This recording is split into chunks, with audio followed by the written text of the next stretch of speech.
Welcome to speed news దండోరా.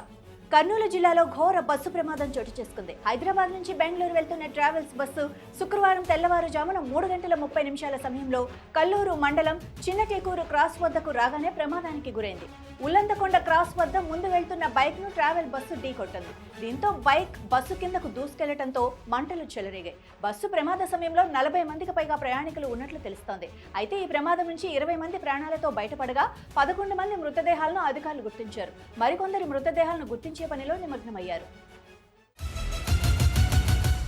BC రిజర్వేషన్లపై ఇప్పటికే high court మధ్యంతర తీర్పు, సుప్రీంకోర్టు తీర్పుల నేపథ్యంలో న్యాయ నిపుణుల సలహాలు సూచనల ప్రకారం ప్రభుత్వం ముందుకు వెళ్లాల్సి ఉంటుందని కేబినెట్ నిర్ణయించింది. బీసీలకు 42% రిజర్వేషన్ల అంశం వచ్చే నెల 3న హైకోర్టులో విచారణకు రానుంది. కాబట్టి ఆ రోజున వెలువడే ఆదేశాలకు అనుగుణంగా ముందుకు వెళ్లాలని సర్కార్ నిర్ణయించింది. వచ్చే నెల 7న రాష్ట్ర మంత్రివర్గం మరోసారి సమావేశమై స్థానిక సంస్థల ఎన్నికల నిర్ణయం తీసుకోవాలని తీర్మానించింది. ముఖ్యమంత్రి రేవంత్ రెడ్డి అధ్యక్షతన మంత్రివర్గం సమావేశం జరిగింది. దేశ రాజధాని ఢిల్లీని కాలుష్యం వేధిస్తోంది. దీపావళి దగ్గర నుంచి పరిస్థితులు పూర్తిగా దిగజారిపోయి గాలి నాణ్యత పూర్తిగా కోల్పోయింది. దీంతో కాలుష్య నివారణ కట్టడికి తొలిసారి కృత్రిమ వర్షాన్ని కురిపించేందుకు రేఖా గుప్తా ప్రభుత్వం ఏర్పాట్లు చేసింది. బురారి ప్రాంతంలో కృత్రిమ వర్షం కోసం చేసిన ప్రయోగం విజయవంతం అవగా అక్టోబర్ 29న మొదటి క్లౌడ్ సీడింగ్ జరిగే అవకాశం ఉంది. కృత్రిమ వర్షాన్ని కురిపించడానికి ఉపయోగించే సిల్వర్ అయోడైడ్, సోడియం క్లోరైడ్లను విమానం నుంచి కొద్ది మొత్తంలో విడుదల చేశారు. దీంతో గాలిలో తేమ పరిమితంగా ఉందని, 20% కంటే తక్కువగా ఉందని అధికారులు తెలిపారు.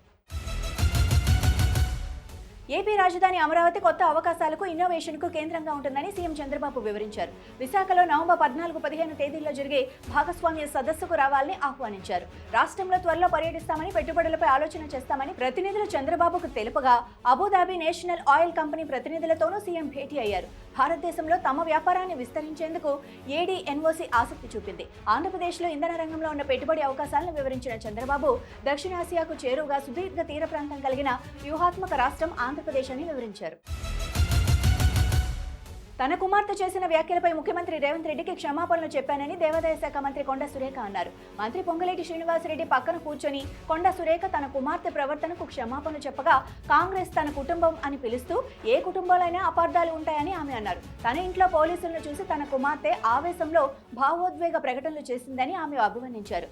ప్రతి కుటుంబం చిన్న చిన్న అపార్థాల కారణంగా ఇలాంటి సమస్యలను ఎదుర్కొంటుందని, కాంగ్రెస్ ఒక పెద్ద కుటుంబమని, అవన్నీ ఇప్పుడు పరిష్కరించబడ్డాయని చెప్పారు.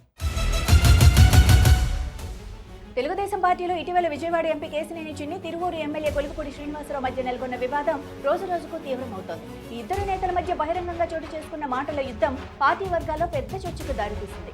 ఇప్పటికే ఈ పరిణామాలపై టీడీపీ అధినేత నారా చంద్రబాబు నాయుడు తీవ్ర అసహనం వ్యక్తం చేసినట్లు వార్తలు వినిపిస్తున్నాయి. ఈ వివాదం సద్దుమణగడానికి, ఇద్దరు నేతల మధ్య సయోధ్య కుదర్చడానికి ఈ రోజు జరగాల్సిన ముఖ్య సమావేశం కూడా అనివార్య కారణాల వల్ల రద్దయినట్లు తెలుస్తోంది.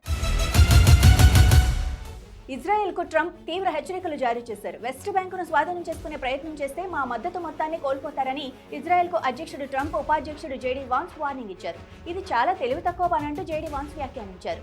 వెస్ట్ బ్యాంకును స్వాధీనం చేసుకునేందుకు ఇజ్రాయెల్ పార్లమెంటు 2 వివాదాస్పద బిల్లులను ప్రవేశపెట్టగా ఈ పరిణామంపై అమెరికా మండిపడింది. వెస్ట్ బ్యాంకును స్వాధీనం చేసుకునేందుకు ఇజ్రాయెల్ ముందుకు సాగితే మాత్రం వాషింగ్టన్ నుంచి అన్ని రకాల మద్దతు కోల్పోయే ప్రమాదం ఉందని ఇజ్రాయెల్కు ట్రంప్ సూచించారు. మావోయిస్టు పార్టీ నేడు భారత్ బంద్కు పిలుపునిచ్చింది. కేంద్ర ప్రభుత్వం మావోయిస్టుల ఏరివేత లక్ష్యంగా చేపట్టిన ఆపరేషన్ కగార్ను నిలిపివేయాలని డిమాండ్ చేస్తూ మావోయిస్టు పార్టీ బంద్ చేపట్టింది. దీంతో అప్రమత్తమైన అధికారులు తెలంగాణ, ఛత్తీస్గఢ్ సరిహద్దుల్లో హై అలర్ట్ ప్రకటించారు. మల్లోజుల తక్కిళ్లపై మావోయిస్టులు ప్రతీకారంతో ఉన్నట్లు అధికారులు అనుమానం వ్యక్తం చేస్తున్నారు. ఈ మేరకు మావోయిస్టులు మెరుపు దాడులకు పాల్పడే అవకాశం ఉందని నిఘా వర్గాల హెచ్చరికలతో అధికారులు కూంబింగ్ నిర్వహిస్తున్నారు. భద్రాద్రి కొత్తగూడెం ఏజెన్సీలో మావోయిస్టుల కోసం భద్రతా బలగాలు జల్లెడ పడుతున్నాయి. ఉపరితల ఆవర్తన ప్రభావంతో ఇవాళ ఆగ్నేయ, తూర్పు, మధ్య బంగాళాఖాతంలో అల్పపీడనం ఏర్పడే అవకాశం ఉందని ఏపీఎస్డీఎంఏ తెలిపింది. తదుపరి 24 గంటల్లో పశ్చిమ వాయువ్య దిశగా కదులుతూ బలపడే అవకాశం ఉందని వెల్లడించింది. బుధవారం వరకు వర్ష సూచన ఉందని, సోమ, మంగళవారాల్లో అతి భారీ వర్షాలు కురిసే అవకాశం ఉందని పేర్కొంది. నేడు కోనసీమ, కృష్ణా, గుంటూరు, బాపట్ల, పల్నాడు, ప్రకాశం, నంద్యాల జిల్లాలో పిడుగులతో కూడిన మోస్తారు నుంచి భారీ వర్షాలు, మిగతా జిల్లాల్లో కూడా తేలికపాటి నుంచి మోస్తారు వర్షాలు కురిసే అవకాశం ఉందని తెలిపింది. మెడికల్ కాలేజీల ప్రైవేటీకరణకు వ్యతిరేకంగా ప్రజా ఉద్యమం నిర్వహిస్తున్నామని కడప వైఎస్ఆర్ పార్టీ జిల్లా అధ్యక్షుడు రవీంద్రనాథ్ రెడ్డి తెలిపారు. కూటమి ప్రభుత్వం వచ్చినప్పటి నుంచి ప్రతిదాన్ని ప్రైవేటుకు అప్పగించేస్తున్నారని ఆరోపించారు. టూరిజంలో 42 హోటళ్లను ప్రైవేటుకు అప్పగించారని, విశాఖ స్టీల్ ఫ్యాక్టరీని కేంద్రం ప్రైవేటుకు అప్పగిస్తుంటే కమిషన్లకు కక్కుర్తిపడి వంత పాడుతున్నారని ధ్వజమెత్తారు. చంద్రబాబు హయాంలో ఎన్నో ప్రతిష్టాత్మక ఫ్యాక్టరీలను ప్రైవేటుకు అప్పగించారని విమర్శించారు. ఆర్టీసీని కూడా ప్రైవేటు పరం చేసేందుకు సిద్ధం చేశారని, 2019లో వైసీపీ అధికారంలోకి రావడంతో సాధ్యపడలేదని చెప్పారు. రాష్ట్రంలో అక్రమ నిర్మాణాల వసూళ్ల విప్లవం సాగుతోందంటూ హైకోర్టు తీవ్ర వ్యాఖ్యలు చేసింది. ఇష్టారాజ్యంగా చేపడుతున్న అక్రమ నిర్మాణాలతో భవిష్యత్తుకు ముప్పు వాటిల్లుతుందని, అలాంటి కేసులు వాదించే ముందు న్యాయవాదులు కూడా ఒకసారి ఆలోచించాలని సూచించారు. మేడ్చల్ మల్కాజ్గిరి జిల్లా గట్కేసర్ మండలం పార్వతీపురంలో 175 గజాల్లో అనుమతి లేకుండా నిర్మాణాలు చేపట్టారని, దీనిపై అధికారులకు ఫిర్యాదు చేసినా ఎలాంటి చర్యలు తీసుకోలేదంటూ సంజీవ్ కుమార్ అనే వ్యక్తి హైకోర్టులో పిటిషన్ దాఖలు చేశారు. ఈ పిటిషన్పై ధర్మాసనం గురువారం విచారణ చేపట్టింది. ఈ సందర్భంగానే అక్రమ నిర్మాణాలపై ధర్మాసనం ఆందోళన వ్యక్తం చేసింది. ఇవి ఇప్పటివరకున్న స్పీడ్ న్యూస్ దండోరా. చూస్తూనే ఉండండి అభినవ్ భారత్.